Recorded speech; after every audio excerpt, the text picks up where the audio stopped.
Hi guys, welcome back to my channel. Today I'm going to show you how to delete instabridge app if not showing uninstall option. So as you can see, this instabridge, if you use this app and you get annoyed because this app keep asking as your default home app or become your system launcher like this. So it's not bad, the launcher of this app, but I think the system launcher is very good by default. So if you want to uninstall this app,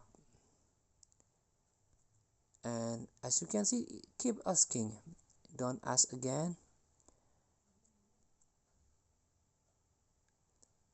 See,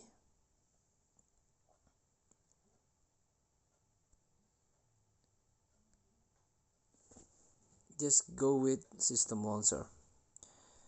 So you can uninstall the program via Play Store if you cannot see the uninstall option on your Android.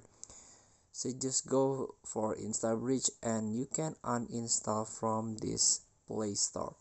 It's very easy, right? Thank you for watching. Don't forget to comment, like, and subscribe, and so click this button below. See you in the next video.